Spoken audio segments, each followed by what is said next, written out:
Lorsque Dieu nous dévoile nos péchés, il le dévoile pour nous pardonner et non pas pour nous couvrir de honte. Tandis que lorsque les hommes dévoilent nos péchés, ils le font pour nous humilier. C'est la nature de l'homme. Dieu est un Dieu d'amour. Premièrement, il doit me laver intérieurement, il doit purifier ma conscience, car la conscience est une partie de mon esprit. Lorsque je suis intérieurement lavé, purifié par Dieu dans le sang de Christ, alors le Saint-Esprit vient en moi pour faire de moi une nouvelle personne. Ceci s'appelle la régénération et c'est la première grande œuvre du Saint-Esprit, Tite 3,5. Toutes vos facultés spirituelles intérieures seront renouvelées et votre conscience jadis morte deviendra sensible. La preuve en sera que si vous dites un mensonge, cela sera visible. Vous serez misérable et la nuit, vous aurez des insomnies.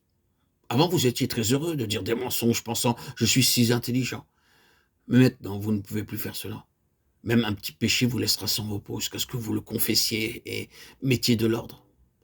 Sinon, vous en perdrez le sommeil et l'appétit. Le Saint-Esprit venant dans votre esprit après que vos péchés soient pardonnés fera de vous instantanément une personne entièrement nouvelle. Vous penserez d'une manière nouvelle et les pensées mauvaises seront chassées. De nouveaux désirs, de nouvelles affections naîtront en vous, ainsi qu'une nouvelle faim pour la parole de Dieu et un nouveau désir de connaître les choses de l'éternité. Un triple changement se produit instantanément, un esprit vivifié, une âme illuminée et un corps lavé. L'œuvre commence dans l'esprit. Le Saint-Esprit venant dans mon esprit doit faire de moi une nouvelle créature. Si quelqu'un est en Christ, il est une nouvelle création. Les choses anciennes sont passées, voici toutes choses sont devenues nouvelles. La deuxième œuvre intérieure du Saint-Esprit est de me baptiser ou de m'unir ou de m'introduire dans le corps de Christ. Faisons de moi un membre de la famille céleste. Son œuvre est de m'amener sous le gouvernement du Seigneur Jésus-Christ afin de m'aider à me sentir parfaitement égal et un avec chaque enfant de Dieu. C'est un miracle qui a lieu. Galates 3, 27, 28. C'est la signification de notre unité. Non par l'effort, mais par l'esprit. Je peux dire véritablement et avec hardiesse que le jour même où le Seigneur Jésus-Christ entra dans ma vie, je commençais à me sentir parfaitement un avec les Américains, les Canadiens, les Africains et le monde entier. Ceci mettait de la joie dans mon cœur. Alors que je pensais nous sommes tous un.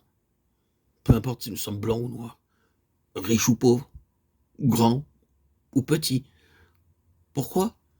Parce que l'Écriture affirme, par un seul esprit, nous sommes baptisés dans un seul corps qui a plusieurs membres. 1 Corinthiens 12, 13, 18.